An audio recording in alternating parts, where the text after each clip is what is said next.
1047 The Point. I am here actually with a special guest. I have Jaime N Commons right here in the studio. Hello. Hello. Hi. Thank you for having me. No, thanks so much for coming in on your way to Higher Ground tonight, because you are playing a show with Codaline. That's going to be at 8:30 p.m., and I'm glad that we got to snag you in here and have a little bit of a private concert, I guess, before you go to the masses. Well, yeah, it's my first time in Vermont, first time in Burlington, and That's this is awesome. the final date of the tour. So it's Really? yes, it's going to be a festive occasion. Wow. Celebrate. Yeah. Perfect. Oh, well, what better way to do it than here? Precisely, yes. Awesome. Well, thanks, Jaime. Would you mind playing a tune for us? Sure. Yeah. The song's called "Won't Let Go," and it was I wrote it after watching Titanic, the movie, and at the end when there's Kate Winslet and Leonardo DiCaprio, and she's lying on that door that you Yes. could clearly get two people on, but she's Clearly. like, stay in the water, and then she goes, "Oh, never let go, Jack," and then she lets go, which I always thought, right. yeah, everyone's like, no one ever calls her out for that. It's like, well, she let go. Right. She broke her promise. Kate Winslet. What the heck? So I was in a writing session the next day, and I guess that line was in my head. So this song's not about that, but that line, that's where that line kind of popped. It's weird, the things that Yeah. stay in your head and then Right. get It repurposed. carried over. Yeah. Totally. So anyway, here's a song not about that story. Awesome.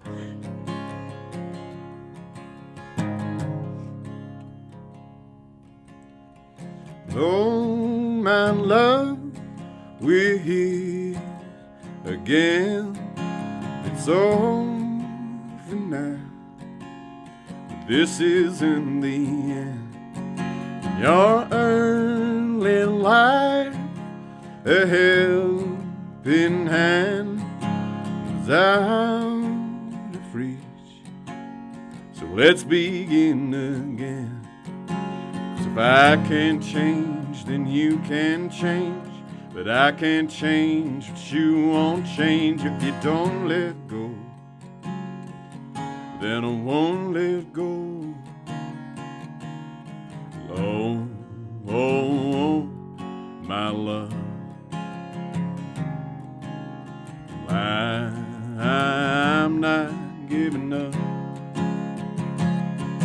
If you don't let go, then I won't let go. If you don't let go, then I won't let go. If you just hold on, we will get there in the end. If you don't let go, then I won't let go.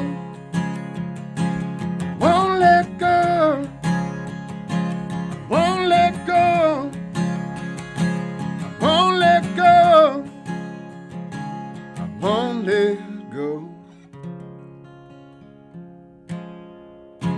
That was so nice. Thank you. No, thank you. Thank you for playing that. This is Jaime N Commons. He's right here in the studio right before he's going to head over to Higher Ground, which there are still tickets for with Codaline at 8:30 p.m. tonight. So, and you were saying that really you were watching Titanic, and I guess, yeah, just like that one line stuck with you. Yeah.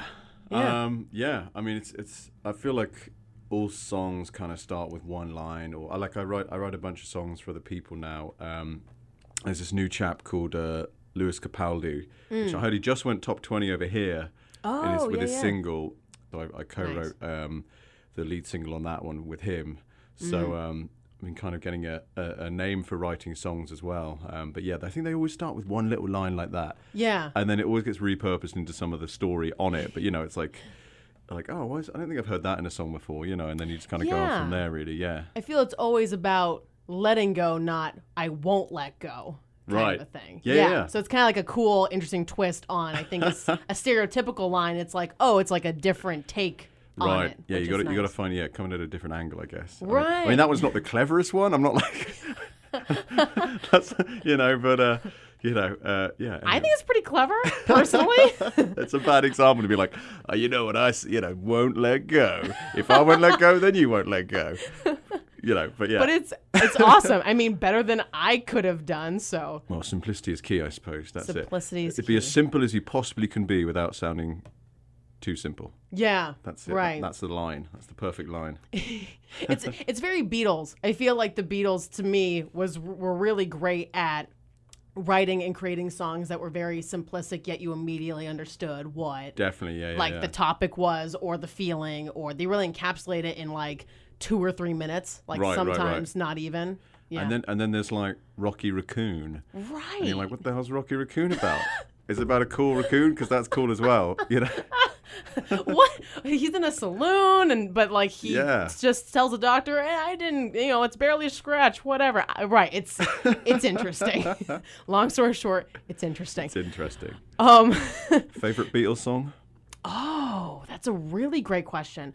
Ooh. Well, I would probably have to say off the top of my head, since I grew up, my dad and I would stay up until like 3 a.m. watching Help and Hard Day's Night, the movies. Nice. So probably Hard Day's Night is probably mine. What's yours? I really like Rocky Raccoon. It's a good one. And Day in the Life, obviously, is pretty, because that's the combination of the John and the Paul song, crammed together. It somehow makes it, even though they're two completely different songs, but so that's a good show. And then also the George Martin production and stuff. Yes, that's a good show off of that, of the fifth member of the Beatles. So it's really kind of a good showcase of all the Beatles stuff. But that's the intellectual answer. But if my heart, it's Mr. Rocky Raccoon. Not a bad choice. Although, really, there's no bad choice when it comes to Beatles. So. Octopus Garden is a bad choice.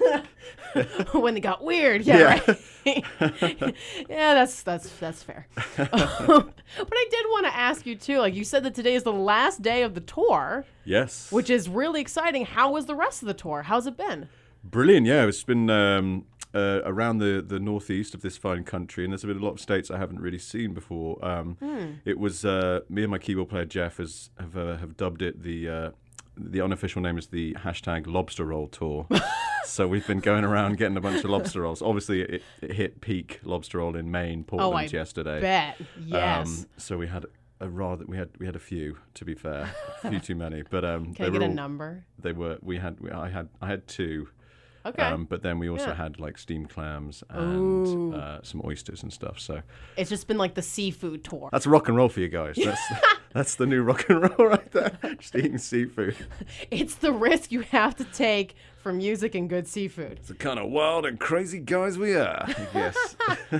And Maine especially is known for lobster and really the Northeast is just known for its seafood. So I feel like we went to Boston, we went to Connecticut. It's been insects of the sea central really. It's been really lovely. I mean, the weather's been lovely and phenomenal. Yeah, gorgeous. Yeah. I mean, we've been getting a little bit of rain, which the good news is that, one, you're indoors tonight, but also that means that when it was dry and you were coming up here, it's just so green. Literally the chlorophyll and all these plants are yes. Well, that's it. I mean, coming from England and near the Welsh border actually as well. Right. It is really nice when the sun's actually out for once because it rains so much, it's so much more greener for it. It's probably a nice metaphor for life in there, really, isn't there? That is. That's so true. Kind of with the rain, something green's going to come out of it. Or I suppose, now I live in Los Angeles where it's just sunny all the time and it's kind of trash. So there you go. You can't be sunny all the time. You've got to have that rain as well. You've got to be miserable. Right. Got to have the ups and downs, the roller coaster, the rain and the sun. The dichotomy, I guess, the both. That's so funny. Well, okay, before I get you on a huge tangent, do you mind having another song for us? Yeah, definitely. This one is called Rumble and Sway, which was the last, because I've been writing songs for film and TV and adverts and stuff and for other people for a few years. So this was the song I was promoting last time I was doing some radio stuff, and but it's just kind of kept in adverts and films and all that kind of stuff. But the most recent one is a Butterfinger advert. Really? It's in that at the moment, which has an alien in it, right? Have you seen this one? Yes. Yeah. Okay. Yes. But it went away for a month or so. But recently, I've seen it come back. Yes. And I think it's from this Raid Area 51 thing. That's right. They decided hey, we got an advert because I didn't know what aliens and my song had to do with selling chocolate bars, but apparently they thought the two went together. But it disappeared for a while, but now it's back on the TV. So this could become the unofficial anthem of Raid Area 51. Of Area 51 and aliens everywhere. Do you think anyone's going to turn up to that? To Area 51? The raid thing? Do you know what I'm talking about? Yes, I do. And I really, really hope not. Please, don't risk it. Don't go. I mean, one, you're going to get stopped. You're not going to be able to get in. And then two, I actually saw another online raid thing where people were saying, storm the Bermuda Triangle. We can't all disappear if we're all there. That was the thing. And I'm thinking, you know what? I've actually been lucky enough to been the Bermuda Triangle, and I didn't disappear. And it was lovely. So, yeah, please go. Oh, well, there you go. Yeah, I mean, that one sounds like the nicer holiday rather than the middle of the desert. Right. In whenever it is. With potential aliens from outer space. There's also that, yeah. Anyway. So, yeah, the unofficial anthem of Raid Area 51. Rumble and sway, Jaime N Commons. Spread the word. Anyway, goes a little something like this. This one's quite loud. You might need to turn it down a little bit.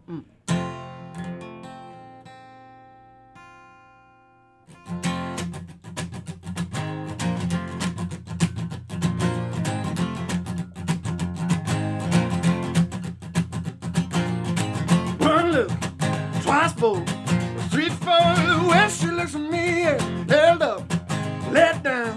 She sings silent melodies, well, she fakes, heartbreaks. I'll take just a part of you with those eyes, sweet lies. I can't stand the way she talks to me. Don't you tell me no truth, I won't honor your lies. Ooh, don't you tell me no truth, I won't honor your lies. Don't you tell me no truth, I won't honor your lies. Well, so give me all of your lies, give me all of your lies, give me all of your lies, give me all of your lies. Do the rumbling sway.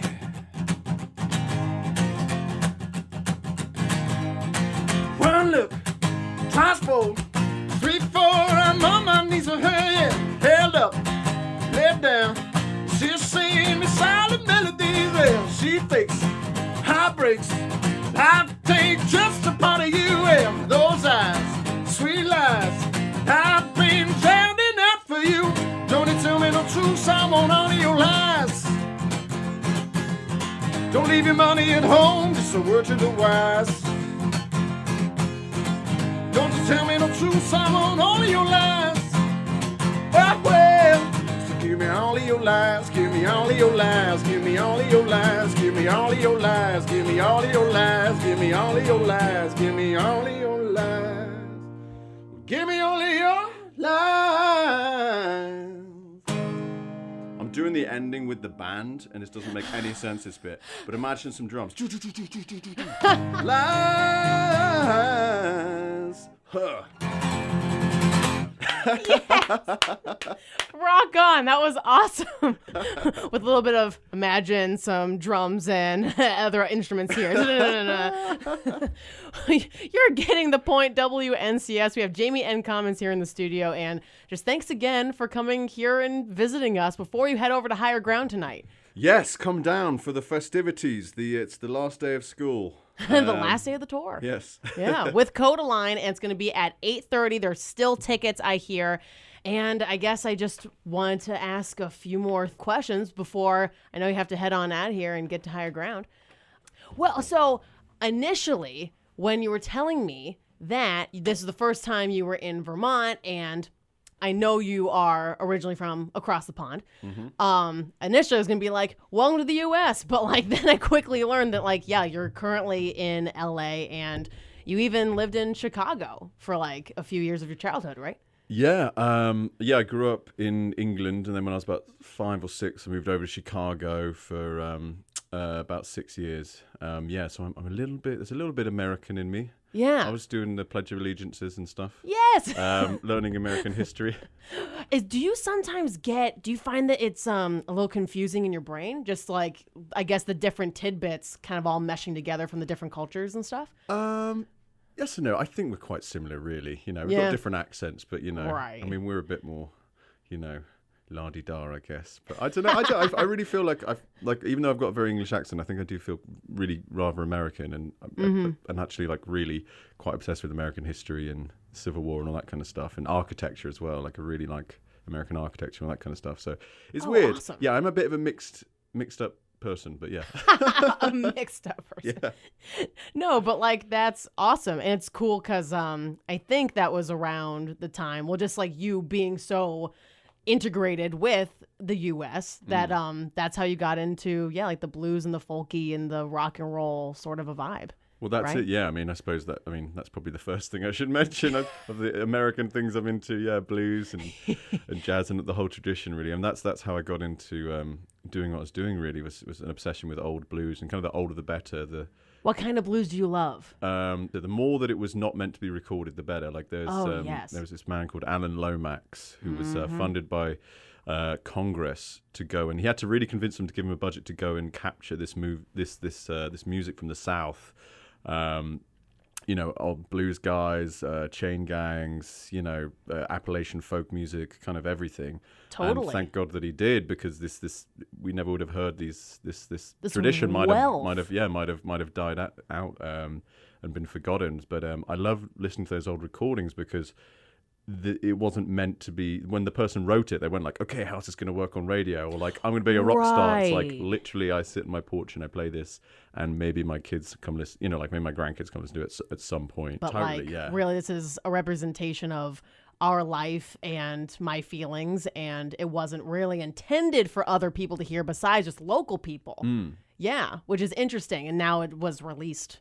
It's really odd. The structure's weird and all that kind of stuff, and some of the lyrics are really weird. It's all the melodies, because no one's really, they haven't listened to the radio over and over again. Right. No one's been like, oh, you have to have verse, chorus, verse, chorus. Yeah. Like you don't have to do anything. It's music. And then it's also it's closer to the point of where all these styles that mix to come to the blues and jazz and that kind of stuff are still in some places not fully together.